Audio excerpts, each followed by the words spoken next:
The grand ballroom of Buckingham Palace glowed with the warm light of 1,000 candles. Crystal chandeliers cast dancing shadows across the marble floors as London's most distinguished guests gathered for the annual diplomatic reception. Outside, autumn rain tapped against the tall windows, but inside, the atmosphere buzzed with anticipation and carefully orchestrated conversation. Queen Camilla stood before her dressing room mirror, her fingers trembling slightly as she fastened the final clasp of an exquisite sapphire necklace. The deep blue stones caught the light like captured starlight, each one perfectly cut and set in platinum. The necklace was a masterpiece of royal jewelry, one that had graced the necks of queens for generations. But tonight, it carried a weight far heavier than its precious metals and gems. The piece had belonged to Princess Diana. Everyone in royal circles knew its history, its significance, and, most importantly, its current rightful place in Catherine's jewelry collection. Camilla's lady-in-waiting, Margaret, watched nervously from across the room, her usual composed demeanor cracking under the tension of the moment. "Your Majesty," Margaret began hesitantly, "perhaps the emerald set would be more appropriate for tonight's occasion." Camilla's reflection met Margaret's eyes in the mirror. There was something defiant in her gaze, a flash of determination that had carried her through decades of public scrutiny and private battles.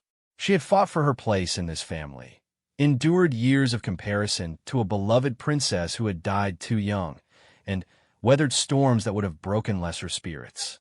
"This necklace belongs to the crown," Camilla replied, her voice steady despite the magnitude of her decision. "I am queen now, and I will wear what befits my position." The words hung in the air like a challenge thrown down before an unseen opponent. Margaret nodded reluctantly, understanding that tonight would mark a turning point in the delicate balance of royal relationships. The necklace was more than jewelry. It was a symbol of legacy, of love lost and found, of the complex web of emotions that bound the royal family together and sometimes threatened to tear them apart. Downstairs in his private study, King Charles III reviewed the evening's guest list with his private secretary. Ambassadors from 47 countries would be in attendance, along with prominent business leaders, cultural figures, and carefully selected members of the press. It was an evening of soft diplomacy, where relationships were built over champagne and canapraderie, where the future of international cooperation might hinge on a perfectly timed conversation or a gracious gesture. Charles straightened his white bow tie and adjusted his ceremonial sash. At 75, he carried the weight of kingship with a dignity earned through decades of preparation. His face bore the lines of a man who had known great joy and profound sorrow, who had loved deeply and lost much, who had finally achieved the crown he had waited for his entire life. "The Queen will join us in the receiving line at 8 o'clock, his secretary informed him, consulting the meticulously planned schedule that governed every moment of royal life. Charles nodded, his mind already moving through the evening's choreography. Each handshake, every introduction, all the small moments of connection that would be photographed, analyzed, and interpreted by a watching world. He had performed this dance thousands of times, but tonight felt different somehow. There was an electricity in the air, a sense that something significant was about to unfold. In another wing of the palace, Catherine, the Princess of Wales, was putting the finishing touches on her own ensemble for the evening. She wore a midnight blue gown that complemented her elegant demeanor, her hair styled in the classic chignon that had become her signature. Her jewelry was understated, but perfect. Diamond earrings that had belonged to the Queen Mother, and a simple bracelet that William had given her on their 5th wedding anniversary. She had not planned to wear the sapphire necklace tonight. In fact, she had specifically chosen pieces that would not overshadow the international guests or create unnecessary attention. Catherine had learned to navigate the complex protocols of royal jewelry with grace, understanding that every choice carried meaning and consequence. William entered their private sitting room, resplendent in his dress uniform. As a senior member of the royal family, he would play a crucial role in tonight's festivities, helping to ensure that every guest felt welcomed and valued. He had inherited his mother's gift for making people feel special, for finding the perfect word or gesture to put others at ease. "You look beautiful," he said, kissing Catherine's cheek gently to avoid disturbing her makeup. She smiled at him in the mirror, their reflection showing a couple who had grown into their royal roles with remarkable partnership. They had faced challenges together, supported each other through public scrutiny and private struggles, and emerged stronger for the experience. "I'm looking forward to meeting the new Australian ambassador," Catherine said, consulting her briefing notes. "Her work on climate policy aligns perfectly with our environmental initiatives." William nodded, appreciating as always his wife's thorough preparation and genuine interest in the substantive aspects of their duties. They made a formidable team, combining his inherited understanding of royal tradition with her fresh perspective and modern sensibilities. Neither of them knew that upstairs, a decision had been made that would challenge everything they thought they understood about family loyalty and royal precedent. The palace staff moved through their final preparations with military precision.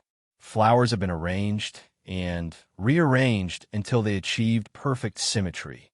The receiving line area had been marked with discreet carpet indicators to ensure proper spacing and flow. Security personnel conducted their last sweeps, their presence invisible but absolute. In the kitchen, executive chefs put finishing touches on canapes that represented culinary diplomacy at its finest. Each dish had been carefully selected to reflect the diverse cultural backgrounds of the evening's guests while maintaining the highest standards of royal entertaining. The wine selection alone had required weeks of consultation with sommeliers and diplomatic protocol experts. Lady Henrietta Morrison, the palace's chief social secretary, walked through each room with a practiced eye, noting every detail that could impact the evening's success. She had orchestrated hundreds of such events, understanding that perfection lay in the seamless coordination of countless moving parts. Tonight's reception would be judged not just by its immediate success, but by its long-term impact on Britain's relationships with nations around the world. As 8 o'clock approached, the palace's main entrance began to glow with the warm light of arriving vehicles. Black cars with diplomatic plates moved in stately procession, discharging guests whose presence represented the interconnected nature of modern international relations. Each arrival was noted by discreet security personnel and recorded by equally discreet court photographers. The first guests to enter the palace were greeted by liveried footmen who had served the royal family for decades. These men and women understood that their role extended far beyond simple service. They were guardians of tradition, keepers of royal dignity, and often the first face that visiting dignitaries would associate with the British crown. Charles took his position at the head of the receiving line, his posture perfect despite the long day that preceded this evening's obligations. Beside him, an empty space waited for Camilla's arrival. He checked his watch discreetly, noting that she was running slightly behind their planned schedule. Such delays were not uncommon in royal life, where last-minute adjustments to appearance or protocol could shift carefully planned timing. William and Catherine took their positions further down the receiving line, their presence adding generational depth to the royal welcome. They represented the future of the monarchy, the bridge between centuries of tradition and the evolving expectations of modern Britain. Their easy rapport with international guests had become legendary in diplomatic circles, where their genuine interest in global affairs was both appreciated and strategically valuable. The first ambassador approached the receiving line just as the sound of heels on marble announced Camilla's arrival from the grand staircase.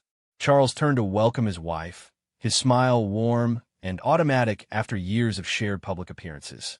But as his eyes fell upon the sapphire necklace adorning her neck, his expression shifted almost imperceptibly.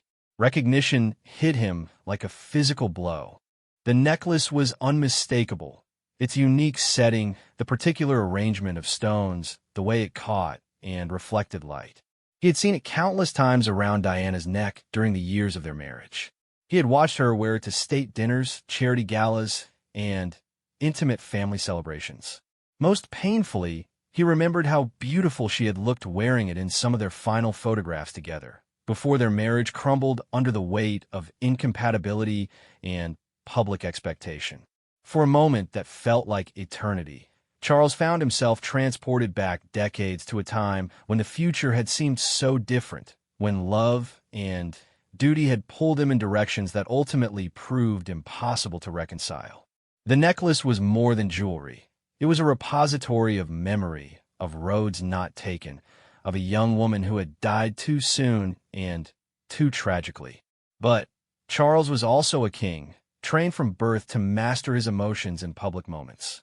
His pause lasted no more than a heartbeat before his diplomatic smile returned, though something had changed in his eyes. Camilla approached him with regal bearing, her chin raised slightly in a gesture that those who knew her recognized as defensive pride. "Darling," she said softly, leaning forward to accept his formal kiss on her cheek. "You look lovely," Charles replied automatically, though his voice carried an undertone that only she would recognize. Behind them, William's sharp intake of breath was barely audible, but Catherine felt the tension in his body as he too recognized the necklace. The piece had been destined for Catherine's collection as part of Diana's jewelry legacy, held in trust for future generations of royal women. Its appearance around Camilla's neck represented a breach of unspoken protocol that sent shockwaves through the carefully maintained equilibrium of royal relationships. The receiving line proceeded with clockwork precision despite the emotional undercurrents now flowing between the family members. Each guest was greeted with appropriate warmth and attention, their brief conversations covering topics from trade relationships to cultural exchanges. But beneath the surface of royal professionalism, a drama was unfolding that would reshape the dynamics of the House of Windsor. As the evening progressed, the implications of Camilla's choice began to ripple outward through the assembled guests. Experienced royal watchers among the diplomatic corps noted the subtle tension, the carefully maintained distances, the way conversations seemed to pause and resume with unusual rhythms. In the world of international relations, such details were often more significant than the formal speeches and planned presentations. The stage was set for a confrontation that had been building for decades, rooted in love, loss, tradition, and the complex mathematics of royal succession. Tonight, in the glittering splendor of Buckingham Palace, the past and present would collide with consequences that none of them could fully predict. The receiving line continued its stately progression as more ambassadors and dignitaries filed through the palace doors. Each handshake and exchange of pleasantries felt charged with an undercurrent of tension that seemed to emanate from the royal family themselves. Charles maintained his composure with the skill of a man who had spent 7 decades learning to hide his true feelings behind a mask of royal duty, but those closest to him could detect the subtle signs of his distress. Lady Morrison, ever vigilant in her role as social secretary, noticed the shift in atmosphere immediately. She had worked with the royal family long enough to recognize when personal matters threatened to overshadow public obligations. Her trained eye caught the way Charles's jaw tightened almost imperceptibly when he glanced at Camilla, the manner in which William's responses to guests became slightly more formal, and Catherine's heightened attention to protocol details that usually came naturally to her. Ambassador Patricia Chun of Singapore approached the receiving line with the measured grace of a career diplomat. She had studied the royal family extensively in preparation for this evening, understanding that successful international relationships often depended on navigating the personal dynamics of those in power. As she extended her hand to King Charles, she noted the unusual tension in his bearing. "Your Majesty," she said with a slight bow, "Singapore extends its gratitude for Britain's continued partnership in Southeast Asian maritime security." Charles focused intently on her words, grateful for the distraction of substantive diplomatic conversation. "Ambassador Chun, your nation's commitment to regional stability has been invaluable. I look forward to discussing the expansion of our joint naval exercises." As Ambassador Chun moved down the line to greet Camilla, her diplomatic training allowed her to observe without appearing to stare. The Queen's sapphire necklace was indeed magnificent, clearly a piece of significant value and history. But there was something in Camilla's posture, a subtle defensiveness that suggested she was prepared for challenges to her choice of jewelry. "Your Majesty," Ambassador Chun said warmly, "what a beautiful necklace. The craftsmanship is extraordinary." Camilla's smile was perfectly composed, though her hand moved almost unconsciously to touch the sapphires at her throat. "Thank you, Ambassador. It's a piece with considerable history within our family." The emphasis on our family was slight but deliberate, a claim of ownership that carried layers of meaning for those who understood the complex dynamics of royal inheritance. Ambassador Chun, trained to read subtext in every diplomatic exchange, filed the moment away for later analysis. Further down the line, William struggled to maintain his usual effortless charm as he greeted arriving guests. The sight of Diana's necklace around Camilla's neck had reopened wounds he thought had long since healed. That particular piece had been among his mother's favorites, worn during some of the happiest moments of his childhood when his parents' marriage still held promise for the future. He remembered Diana fastening the clasp before a state dinner when he was 8 years old, her fingers gentle as she adjusted the way it lay against her collarbone. She had caught him watching and invited him closer, explaining the history of each stone and the countries from which they had come. It was one of those perfect maternal moments that had sustained him through the darker years that followed. Now, seeing those same sapphires gleaming under the palace chandeliers, but adorning a different woman's neck, William felt the complicated emotions of adult grief mixing with childhood loss. This wasn't just about jewelry. It was about legacy, about the preservation of his mother's memory, and about the unspoken agreements that governed how that memory would be honored within the family structure. Catherine, standing beside her husband, felt the wave of emotion that passed through him. After more than a dozen years of marriage, she could read his moods with remarkable accuracy. Her own feelings about the necklace were complex, part disappointment at losing a piece she had expected to inherit, part concern for William's emotional well-being, and part admiration for Camilla's boldness in making such a provocative choice. As the wife of the heir apparent, Catherine had learned to navigate the intricate protocols surrounding Diana's jewelry collection. Most pieces had been divided between William and Harry, with the understanding that they would eventually pass to their wives and daughters. The sapphire necklace had been specifically designated for Catherine's use, a decision made jointly by the princes in consultation with their father and grandmother, the late Queen Elizabeth. For Camilla to wear it now represented a unilateral revision of that agreement, a statement that her position as queen gave her authority over such matters regardless of previous arrangements. It was a power play disguised as a fashion choice, and everyone in the family understood the implications. The French ambassador, Henri Dubois, approached Catherine with the polished charm for which French diplomats were famous. He was an astute observer of royal dynamics, having served in London for nearly 6 years and witnessed the evolution of relationships within the Windsor family. "Your Royal Highness," he said with a slight bow, "France extends its appreciation for your recent advocacy work with refugee children. The impact has been remarkable." Catherine smiled genuinely, always energized by discussions of her charitable work. "Thank you, Ambassador Dubois. The resilience of these children continues to inspire all of us involved in the program." As they spoke, Dubois noted the Princess of Wales's notably simple jewelry choice for the evening. In diplomatic circles, such details were never accidental. Catherine's restraint in her accessories tonight made Camilla's elaborate necklace even more prominent by contrast, suggesting either poor coordination between the royal women or a deliberate statement being made. Across the ballroom, guests were beginning to notice the unusual dynamics playing out within the royal family. Lord Timothy Ashworth, a longtime friend of Charles and veteran of countless royal events, found himself studying the interactions with growing concern. He had known Charles since their university days and had watched him navigate the complexities of his relationships with both Diana and Camilla over the decades. Lord Ashworth understood the symbolic weight of royal jewelry better than most. He had been present at numerous events where Diana had worn that particular necklace, and he remembered the joy it had brought her. Diana had once confided to him that she loved the piece because it made her feel connected to the long line of royal women who had worn it before her. Now, seeing it on Camilla's neck, Lord Ashworth felt a chill of apprehension. This was not merely a matter of fashion or personal preference. It was a challenge to the carefully maintained balance that had allowed the royal family to function despite their complicated history.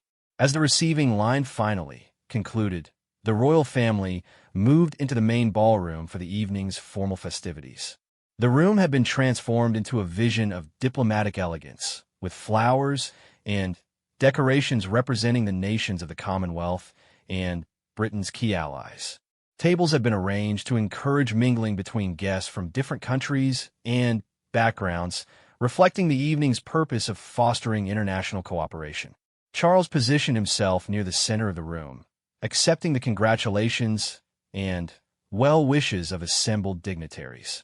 But his attention kept drifting to Camilla as she moved through the crowd, the sapphire necklace catching the light with every turn of her head. Each glimpse of those familiar stones sent another wave of memory and emotion through him. He remembered purchasing the necklace as a young husband, eager to see Diana's face light up with joy at his unexpected gift. He recalled the way she had worn it to their first state dinner as a married couple, how proud he felt walking beside her as she charmed visiting heads of state.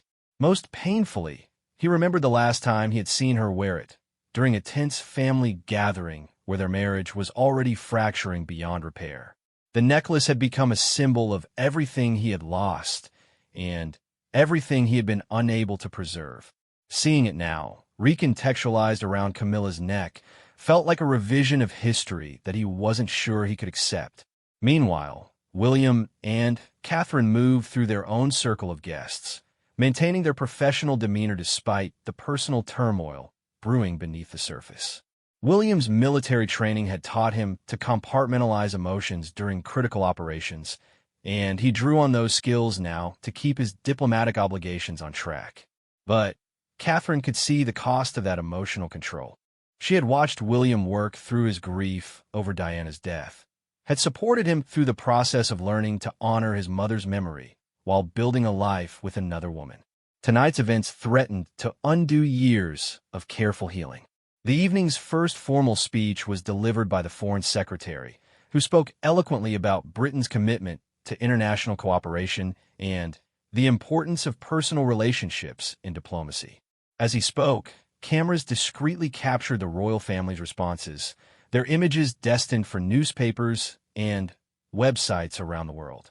Professional photographers, trained to notice every detail of royal appearances, were already focusing on Camilla's necklace. Royal jewelry always generated significant interest among the public, particularly pieces with historical significance. By tomorrow morning, fashion experts and royal historians would be analyzing every aspect of Camilla's choice, debating its appropriateness, and speculating about the family dynamics it revealed. Social media would explode with commentary from royal watchers who understood the significance of seeing Diana's jewelry on Charles's second wife. The online discussion would range from support for Camilla's right to wear crown jewels to outrage at what many would see as a betrayal of Diana's memory. But for now, in the elegant confines of the palace ballroom, the drama was playing out in more subtle ways. Conversations paused when Camilla approached groups of guests, not from rudeness, but from a natural awkwardness that arose when people weren't sure how to navigate the obvious tension. The German chancellor, attending her first British royal event, found herself inadvertently at the center of one such moment when she complimented Camilla's necklace within earshot of Catherine. The brief silence that followed her innocent comment spoke volumes about the complex emotions surrounding the jewelry choice. As the evening progressed, the weight of unspoken conflict continued to build. Charles found himself caught between his loyalty to his wife and his responsibility to maintain family unity.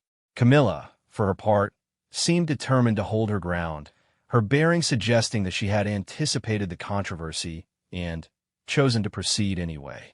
The stage was set for a reckoning that could no longer be avoided, one that would test the bonds of family, the protocols of monarchy, and the delicate balance between personal desire and public duty. The evening's diplomatic dinner proceeded with clockwork precision despite the undercurrent of family tension that seemed to pulse through the palace's grand state dining room. 8 courses of culinary artistry were served to 150 guests, each dish paired with wines selected to honor the traditions of visiting nations while showcasing Britain's commitment to international friendship. Charles sat at the head of the massive mahogany table, flanked by the visiting heads of state who had traveled to London for the reception.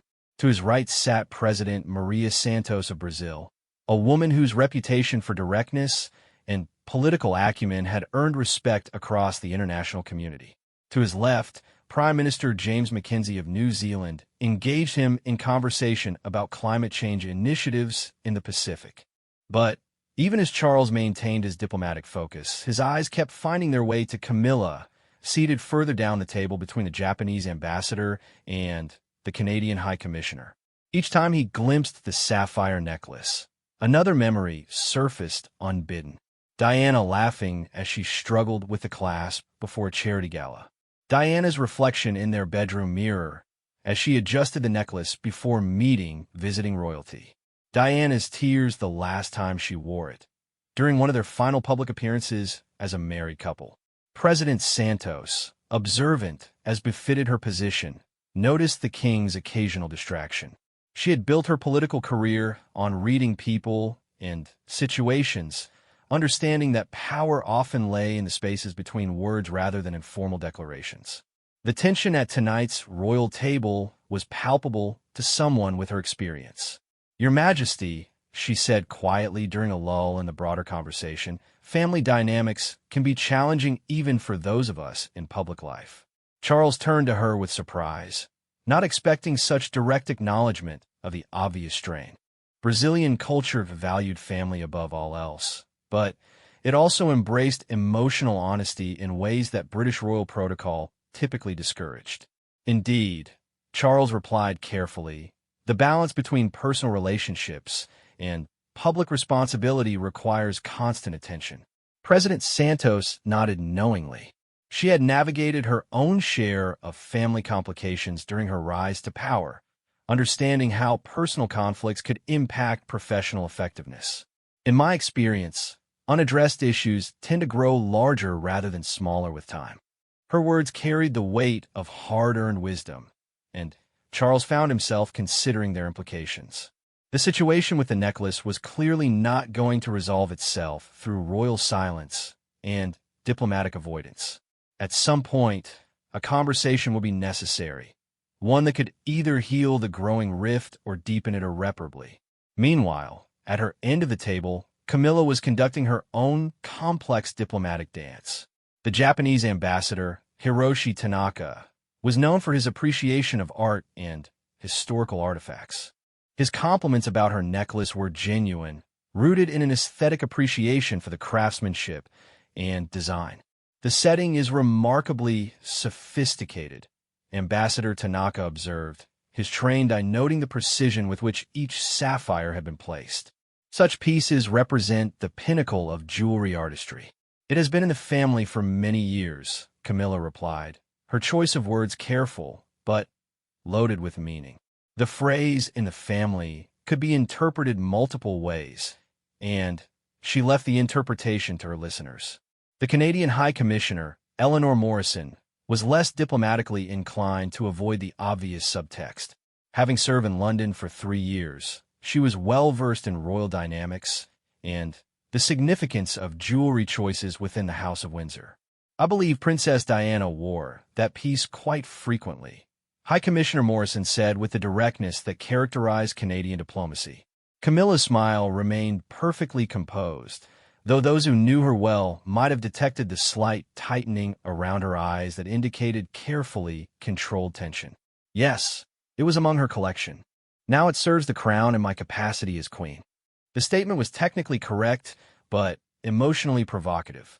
By framing her wearing of the necklace as service to the crown rather than personal choice, Camilla was claiming institutional authority over family sentiment.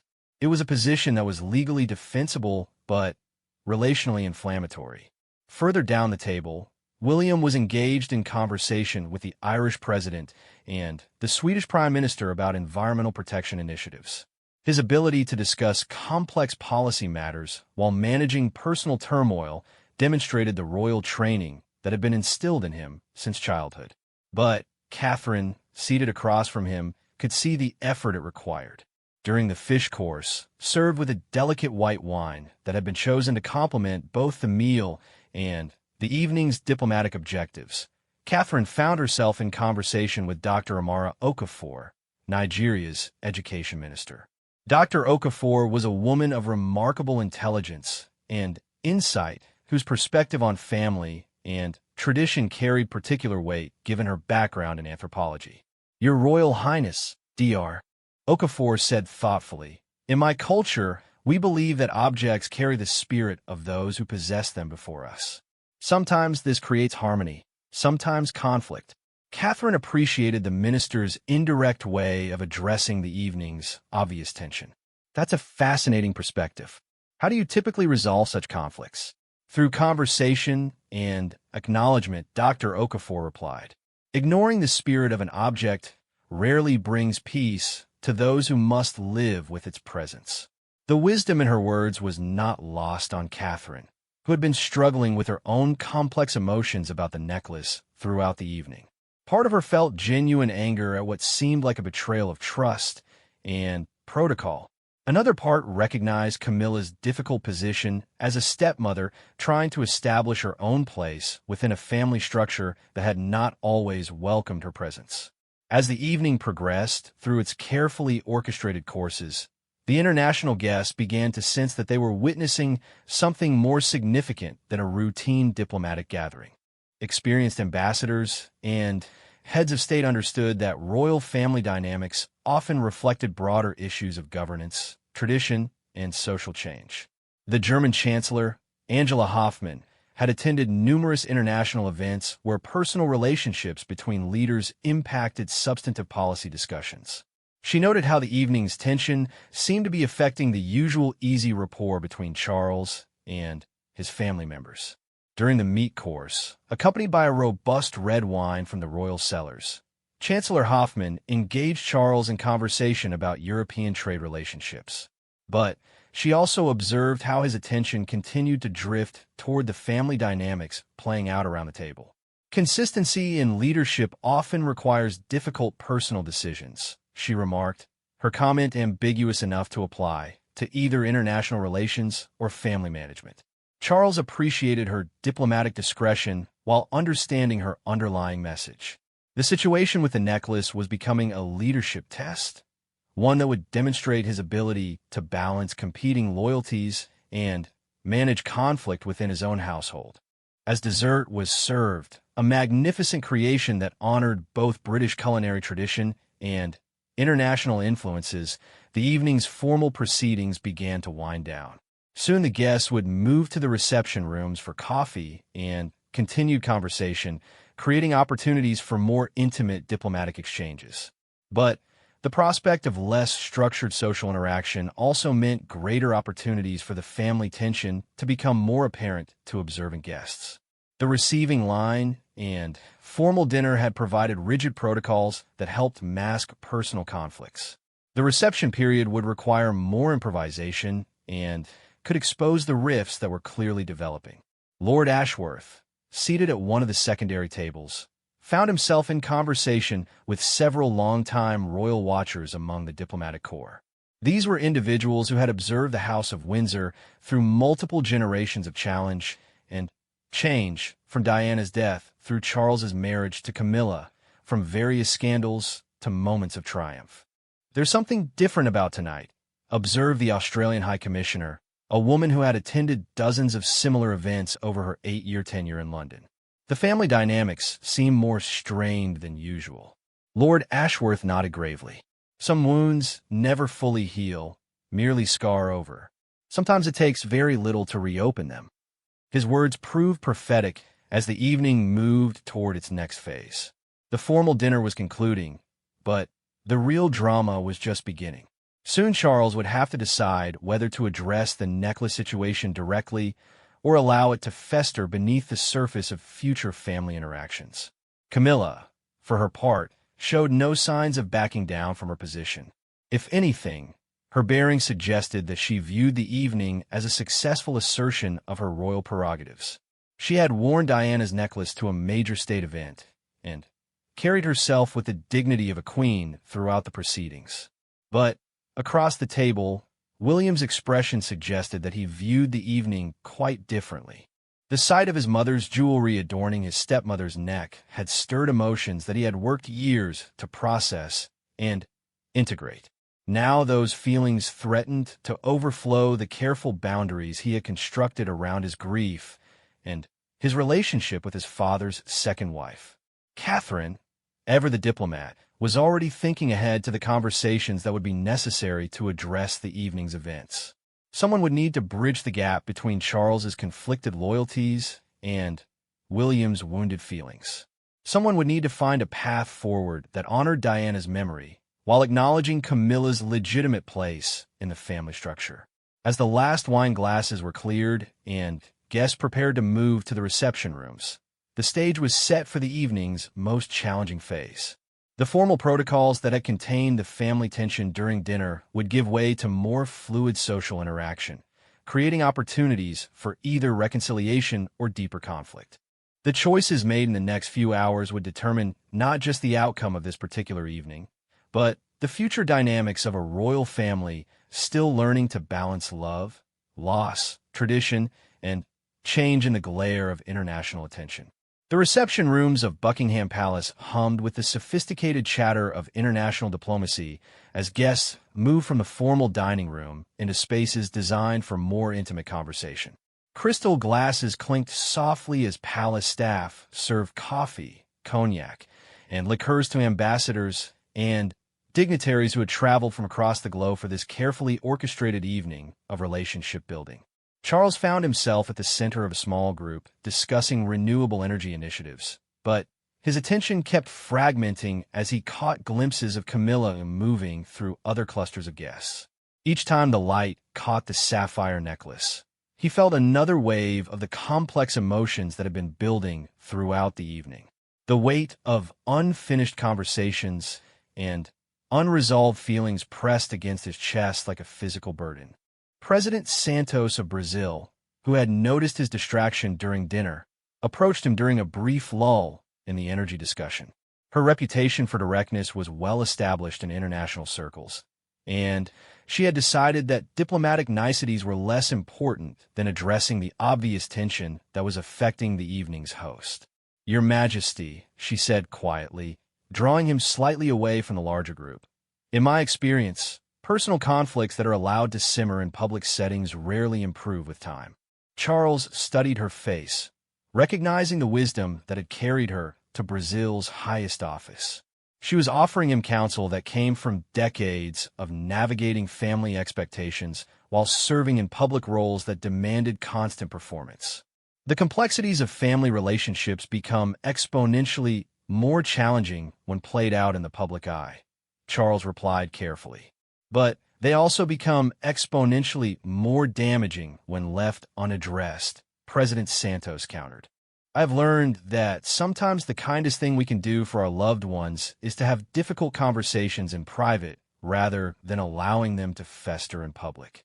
Her words carried the weight of personal experience, and Charles found himself genuinely considering her advice. The situation with the necklace had moved beyond a simple disagreement about jewelry into territory that threatened the carefully maintained harmony of his family relationships. Across the room, William was engaged in conversation with the Prime Minister of Canada about Arctic sovereignty issues, but Catherine could see the effort required for him to maintain his diplomatic focus. She had watched him struggle with complicated feelings about Camilla over the years, working to build a relationship with his stepmother while protecting his memories of his mother. During a break in the Arctic discussion, Catherine approached William with 2 cups of coffee, using the gesture as an excuse to check on his emotional state. "How are you managing?" she asked quietly, her voice low enough that nearby guests couldn't overhear their personal conversation. I keep seeing Mummy wearing it, William replied, his voice tight with suppressed emotion. I remember helping her choose earrings to match it before state dinners when Harry and I were small. It was one of her favorites. Catherine nodded understandingly. She had heard many stories about Diana's jewelry over the years, understanding how each piece carried specific memories for William and Harry. The sapphire necklace held particular significance because Diana had worn it during some of the happiest periods of William's childhood. Perhaps this is something that needs to be addressed directly, Catherine suggested gently. Avoiding the conversation isn't making the situation easier for anyone. William's military training had taught him to confront challenges head-on rather than hoping they would resolve themselves through avoidance. But this situation required delicate navigation of family relationships that couldn't be approached with the same directness as operational planning. Meanwhile, Camilla found herself at the center of a group discussing cultural preservation initiatives with the ministers of culture from several Commonwealth nations. The conversation was intellectually stimulating, covering topics from digital archiving of historical documents to the protection of indigenous art forms. But even as she engaged thoughtfully with the substantive policy discussions, Camilla was aware of the attention her necklace was drawing from both guests and family members. She had chosen to wear Diana's jewelry deliberately, understanding the statement it would make about her position within the royal hierarchy. The Australian Minister of Culture, Dr. Sarah Chun, was particularly interested in the necklace's craftsmanship and historical significance. As someone who worked professionally with cultural artifacts, she understood the power that objects could hold in representing identity and continuity. Such pieces often carry stories that extend far beyond their material value, Dr. Chen observed. The emotional history embedded in jewelry can be as significant as its monetary worth. Camilla's response was carefully measured. Indeed, these pieces represent the continuity of the crown through changing circumstances. They serve the monarchy rather than individuals. Her framing of the situation as institutional rather than personal was strategically sound but emotionally complex. By positioning herself as a steward of crown property rather than someone making personal choices about family heirlooms, Camilla was claiming administrative authority over emotionally charged territory. The German chancellor, who had been observing the family dynamics throughout the evening, found herself in conversation with Lord Ashworth about the complexities of royal succession and family relationships. As someone who had navigated her own challenging political family dynamics, Chancellor Hoffmann understood how personal conflicts could impact public effectiveness. In my experience, she told Lord Ashworth, unresolved family tensions tend to surface at the most inconvenient moments. Better to address them directly than to hope they will remain hidden. Lord Ashworth, who had known the royal family for decades, appreciated her practical perspective. The challenge is finding ways to honor the past while accommodating the present. Some wounds run very deep, and healing requires more than good intentions. Their conversation was interrupted by the approach of the French ambassador, Henri Dubois, who had been circulating through various groups and gathering his own impressions of the evening's unusual dynamics. The royal family seems to be navigating some interesting waters tonight, Ambassador Dubois observed with characteristic French directness. Lord Ashworth nodded gravely. Family relationships are often more complex than they appear from the outside. Tonight's events are bringing some of those complexities to the surface. As the evening progressed, Charles found himself increasingly isolated in his role as both king and family patriarch. His loyalty to Camilla was unquestioned after decades of standing by her through public criticism and family resistance. But his responsibility to maintain family unity and his own complicated feelings about Diana's memory created competing obligations that seemed impossible to reconcile. The turning point came when Charles noticed William standing alone near one of the tall windows, looking out into the palace gardens where security lights illuminated the formal hedges and flower beds. The sight of his son's obvious distress finally overcame Charles's reluctance to address the evening's tensions directly. Charles excused himself from his conversation with a group of Pacific Island ambassadors and walked across the reception room to where William stood. The other guests, trained in diplomatic discretion, created space for what was clearly intended to be a private family conversation. "William," Charles said quietly, "I can see that tonight has been difficult for you." William turned from the window, his expression showing the strain of maintaining diplomatic composure while processing deep personal emotions. "It's not just difficult, Papa. It's painful. That necklace carries memories of some of the happiest moments of my childhood. Seeing it tonight feels like those memories are being rewritten." Charles felt the weight of his son's words, understanding for the first time how his wife's choice had affected William's ability to honor his mother's memory. The necklace wasn't just jewelry. It was a tangible connection to a woman who had died too young and left her children with incomplete relationships and unfinished conversations. "I understand your feelings," Charles said carefully, "but Camilla is now queen. She has the right to wear crown jewels. But did she have the right to wear them without discussing it with the family?" William asked, his voice tight with controlled emotion. "That piece was specifically designated for Catherine. It represents more than royal prerogative. It represents respect for Mummy's memory and for the agreements we made about preserving her legacy." The conversation was interrupted by the approach of Catherine, who had noticed the intensity of their discussion and decided to join them. Her presence added another dimension to the family dynamic, representing both the future of the monarchy and the bridge between past and present generations. "Perhaps," Catherine said quietly, "this is a conversation that would benefit from including Camilla. Talking around her rather than with her isn't going to resolve anything." Her suggestion was both diplomatically sound and emotionally challenging. It would require all parties to engage directly with their feelings rather than hiding behind protocol and institutional roles. But it also offered the possibility of finding a path forward that honored everyone's legitimate concerns. Charles looked across the room to where Camilla was still engaged in conversation with the Commonwealth culture ministers. The distance between them seemed to represent more than physical space. It reflected the emotional gulf that had opened during the evening's events. The choice he made in the next few moments would determine not just how the evening concluded, but how his family would navigate their relationships going forward. The watching diplomats, trained to observe leadership under pressure, were witnessing a test of character that extended far beyond royal protocol into the fundamental question of how power and personal relationships intersected in modern monarchy. As the palace clocks chimed 11, the evening was entering its final phase. Soon the guests would begin their departures, leaving the royal family to confront the emotional aftermath of decisions that had been building toward this moment for years. The necklace had become more than jewelry.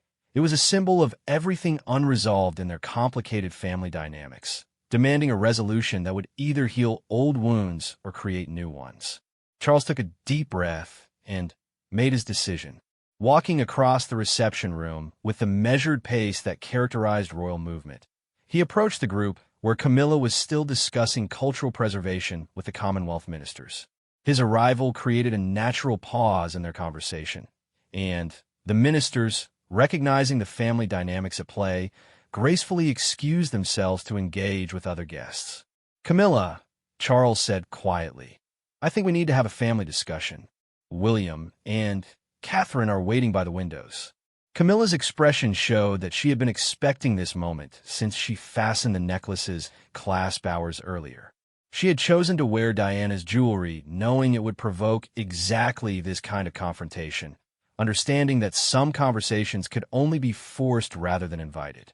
"Of course," she replied with regal composure, though her hand moved unconsciously to touch the sapphires at her throat. The four members of the royal family gathered in a small alcove near the tall windows, creating as much privacy as possible within the ongoing diplomatic reception. The assembled guests, trained in discretion, maintained their conversations while carefully avoiding direct observation of what was clearly a family matter. President Santos, who had been watching the dynamics develop throughout the evening, caught Lord Ashworth's eye across the room. Both understood that they were witnessing a moment that would reshape the internal relationships of the House of Windsor for years to come. Charles began the conversation with characteristic directness. The necklace has clearly created tension tonight. I think we need to address this directly rather than allowing it to impact our family relationships. Camilla straightened her shoulders, her bearing reflecting decades of experience in defending her place within the royal family. I'm queen now, Charles. I have the right to wear crown jewels as I see appropriate for state occasions. But this isn't just about crown jewels, William interjected, his voice carefully controlled but carrying undertones of deep emotion. That necklace was specifically allocated to Catherine as part of the arrangements we made regarding my mother's collection. It carries personal significance that goes beyond its role as royal regalia. Catherine spoke for the first time, her diplomatic training evident in her measured tone. I think what we're struggling with is the lack of consultation. Family decisions about emotionally significant pieces deserve family discussion. Camilla's response was swift and defensive. I've spent decades being excluded from family decisions. I have endured years of being treated as an outsider in conversations about tradition and legacy. Tonight, I chose to assert my legitimate place in this family's hierarchy. The honesty of her statement created a moment of charged silence. For the first time, Camilla was acknowledging the sense of exclusion and defensiveness that had motivated her choice to wear the necklace. It wasn't just about jewelry. It was about belonging, acceptance, and her ongoing struggle to find her place within a family structure that had not initially welcomed her presence. Charles felt the weight of his wife's words, recognizing the pain that lay beneath her defiant exterior. He had witnessed her struggle for acceptance over the years, seeing how she had been forced to prove her worthiness repeatedly in ways that other family members took for granted. "I understand your feelings, darling," he said gently, "but there are ways to assert your position that don't involve reopening wounds for William and Catherine." William's military training had taught him to seek solutions rather than dwelling on problems. "Perhaps," he suggested, "we need to establish clearer protocols for handling emotionally significant pieces. Some items carry too much personal history to be treated as simple crown property."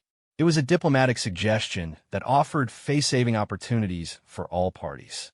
By focusing on future procedures rather than past grievances, William was creating space for resolution without requiring anyone to admit they had been wrong. Catherine, recognizing the wisdom in her husband's approach, built on his suggestion. "We could create categories for jewelry, pieces with specific family significance versus those that rotate based on ceremonial needs. That way, everyone's feelings and positions are respected." Camilla considered their words carefully. She had achieved her primary objective of asserting her royal prerogatives, but the conversation was offering her an opportunity to do so without permanently damaging family relationships. "I would be open to such discussions," she said finally, "provided they acknowledge my legitimate role as queen in making decisions about crown property." The careful phrasing of her response showed that she was willing to compromise without surrendering her position entirely. It was a diplomatic opening that Charles immediately recognized as an opportunity for reconciliation. Of course, Charles agreed. "Your role as queen is unquestionable, but perhaps we can find ways to exercise that authority that also honor the emotional significance certain pieces hold for other family members." As they spoke, the reception around them was beginning to wind down. Guests were starting their farewells, moving through the careful choreography of diplomatic departures that would take another hour to complete. The royal family's conversation needed to reach some form of resolution before they were required to resume their public roles. William, sensing the moment for healing, made a gesture that surprised everyone, including himself. "Camilla," he said, "the necklace looks beautiful on you tonight. My objection wasn't to you wearing it, but to the way the decision was made. If we can agree on better communication going forward, perhaps we can avoid these conflicts." His words represented a significant olive branch, one that acknowledged Camilla's right to wear the jewelry, while expressing his own need to be consulted about pieces with particular emotional significance. It was the kind of mature compromise that his mother would have been proud to see. Camilla's response showed that she understood the magnitude of his gesture. "Thank you, William. I appreciate your honesty, and I understand that my choice tonight was painful for you. Perhaps I could have handled it with more sensitivity." It was as close to an apology as anyone expected to receive, and it represented genuine progress in their relationship.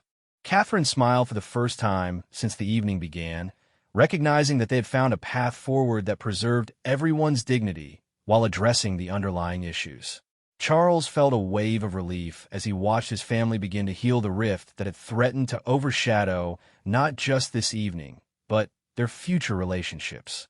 The conversation had been difficult, but necessary, forcing them to address feelings and dynamics that had been simmering beneath the surface for years. As the last guests began their departures, the royal family returned to their public roles with renewed harmony. The German chancellor, bidding farewell to Charles, noticed the change in atmosphere immediately. "Your Majesty," she said with a knowing smile, "it appears the evening has concluded more successfully than it began." Charles appreciated her diplomatic discretion in acknowledging the family's resolution without commenting directly on their earlier tensions.